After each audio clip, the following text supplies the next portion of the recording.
December 17th, everyone's shorts views tank and no one knows why. I do. I also know which niches got targeted and which ones are best for 2026. How do I know these things? Well, aside from the 313 channels that gave me their data to do this research, I've gotten over 100 million views for my clients and over 400 million views for myself. I forgot that number. It keeps going up. This is all I do, which is great for you because this video is going to put you way ahead in the shorts feed, not just with views, but with money too. Because yeah, shorts make money, especially with the changes that YouTube just made. But first, let's go back to last year. If your views suddenly stopped in December, you're not alone. In fact, a lot of channels flatlined before that, because when you zoom out on 2025, you'll see these waves of creators getting removed or demonetized. This is AI moderation rolling out in phases, each phase looking for red flags or new niches. And if you're on Twitter, you probably already know that a lot of channels got caught in the crossfire that didn't deserve to be, and December 17th was just another one of those phases. Why is YouTube doing this? Well, imagine one day a machine comes out that makes the process of creating shampoo much easier. Within weeks, a couple new brands pop up, and there's a whole lot of hype about shampoo. More customization, more hygiene benefits. Demand for shampoo goes up so much that Walmart has to add another shampoo aisle. A couple months later, 6 more aisles have gone up because not only is there a whole lot of shampoo, but now there are a ton of these make-your-own shampoo startup companies, even though it's just the original machine with a different name. At this point, since everyone and their mother have a shampoo business, it should be pretty clear what's gonna happen, but these poor people, they can't see past the hype. And those that can, get ridiculed for it. Adapt or stay dry, the shampooers say. They even start calling people Muddites, as if getting annoyed at all the hype means you'd rather be dirty. But none of this even matters, because Walmart has a choice to make, since at this point, it's unintentionally become a shampoo store and the demand never kept up. And now when people walk in and they want cereal, Walmart can only be like, but what about shampoo? And so they leave. This place used to have everything, they say. Walmart knows it's gotta do something. Suddenly, aisles start coming down one at a time while shampoo sellers rage on Twitter. I didn't do anything wrong. I followed the merchant guidelines. It doesn't matter, because in the end, customer satisfaction is ultimately what matters. In case it wasn't clear, Walmart is YouTube, shampoo is slop, and slop is low effort content. The easier it is to do, to steal, to generate, the more of it there will be. We can argue all day about what YouTube considers transformative, but the point still remains. When supply gets too high, the demand will tank. This is why the algorithm can never just stay the same. Viewer behavior is ever changing, and if YouTube sees that a channel type is in low demand because there's so many of them, it's gonna target them, it's gonna limit them, and if you're doing something that everyone else can do, it won't succeed. Simple as that. As for AI content, it was novel when it was new, but now it's just shampoo. So why is YouTube making all these big changes? Well, if you haven't noticed, shorts are everywhere. No matter what page you're on, no matter what device you're on, no matter how many times you hit that show fewer shorts button, they don't go anywhere. YouTube's eggs are in the short form basket, and all YouTube's focused on is making the best possible shorts experience, which means some shampoos gotta go. So let's talk about the niches that are getting targeted. Oh, and real quick, for those that want to argue with me, since you all have the same argument anyway, but this channel's doing this and they're monetized, they get views. No amount of, but there's other shampoo on the shelf, is gonna make Walmart put your shampoo back up there. All right, targeted niches. If you're one of the niches on this list, you're gonna be pissed off about this, but don't worry, all right? I got a shampoo. I got a solution.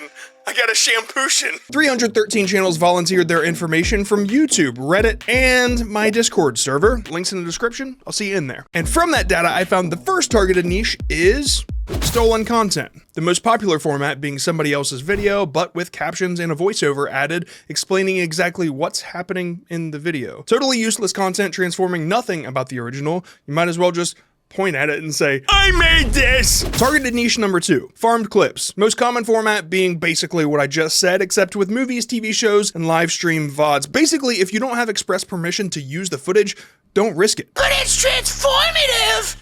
Look, I've had this argument too many times. If you want to argue with YouTube on Twitter about it, by all means. But remember, when there's too much of it, it's not gonna matter anyway. If it's easy to do, it's shampoo. Targeted niche number 3, 100% prompted content. Now, this one I want to give context to because I have seen channels that do AI visuals with a human explaining like a historical concept or a personal story, and that one doesn't get hit. Then I've seen channels that do AI voiceover over somebody's footage, like them drawing or them walking or whatever. That's fine too. It's only when it's all AI, like a motivational speech written by AI, voiced by AI, and then there's AI visuals. That's when YouTube's like, no! Number 4.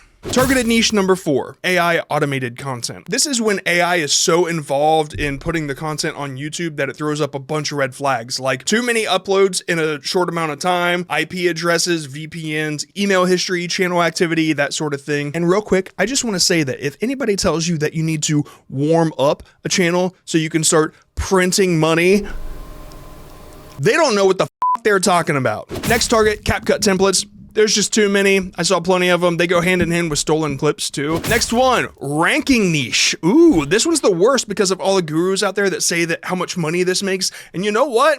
I'll give it to them. It used to, but now it's shampoo. Also, it's like stealing content, but times 5. It's 5 times worse than stealing content. A lot of people want to argue with me about that on Reddit, but the reason that they posted on Reddit is because they weren't getting views. Next one, we have repetitive content, which is basically those low effort meme channels with the same footage in the background, but then they just change the meme. And then they make it like 1 second long, so you have to watch it 10 times just to get through it, which is a really stupid idea because I don't know if there's any redder flag than 1000% watch time, but you do you. And then this last one is not a part of the 313 channels that submitted, but I wanted to mention it once I saw YouTube liaison Renee Ritchie talking about it on Reddit. Reused content, which is basically just re-uploading the same video over and over, which I didn't see in the 313 channels, but I did see one recently on one of my live streams right before I told them this. This is the worst. Holy shit. Do not come back to this stream. I get asked all the time, what's the best niche? But that's not what they're really asking. What they're really asking is, what niche will make me a ton of money in the least amount of time with little to no effort or experience? I'm in the business of building futures, not failures, okay? And the niche that has that future, the niche that will win, the niche that will never get targeted, the niche that all my businesses and clients and creators focus on is you. Cringy as fuck, I know, but let me de-bullshit it for you. I'm sure you've heard it before. You are the niche. It's just 2 categories. Every successful YouTuber that I've ever worked with fits into one, and every mega successful YouTuber or celebrity fits into both, okay? The first one is the gift. It's something that separates you from the rest of the crowd. And the second is the quirk. It's something that separates you from the rest of the world. The way I remember it is a gift is built, a quirk is born. Let me give you some examples and then I'm gonna show you how to get yours. Let's just start with Mr. Beast. His gift is his pacing, his high budget production, his storytelling. These are things that he's learned, but his quirk is pathological. It's his obsession to have the best video, to be the best YouTuber. That's his quirk. He's born with that need. Gordon Ramsay, his gift, amazing chef, but his quirk is his total intolerance for mediocrity. He will not accept less than perfect. Mark Rober, gift, engineer, quirk, his curiosity. Casey Neistat, his gift is visual storytelling, his editing techniques, but his quirk is work harder. He cannot sit still, he's go, go, go. As for me, my gift is my software experience, my storytelling skills, but my quirk is unwavering dedication to all things creative and the fact that anything that threatens creativity is my enemy, and I can get very passionate about that, as you've seen. So how do you find yours? How do you find your gift and or quirk? Number 1, the mirror test. Ask the 3 closest people, that could be your mom,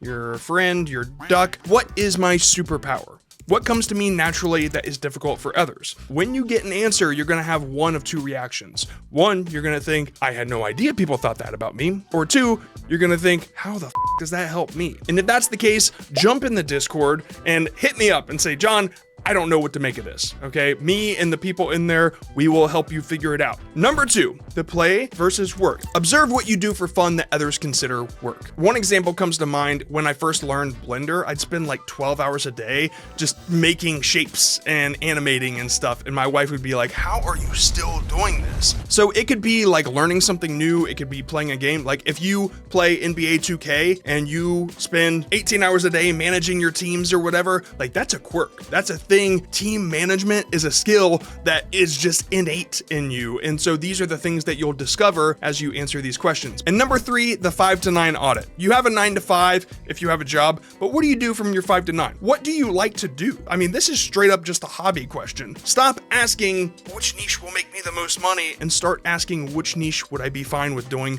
forever? That's the question me and my community and your community now will help you answer. Link is in the description. But if you already have the answer, if you already have your goals and it's just your views, you're having a tough time breaking through, you might be stuck in shorts jail. And if that's the case, this is the video for you. Sorry, I ranted a lot. But, I mean, it's called Creator Rant. What do you want from me? I'll see you in the Discord.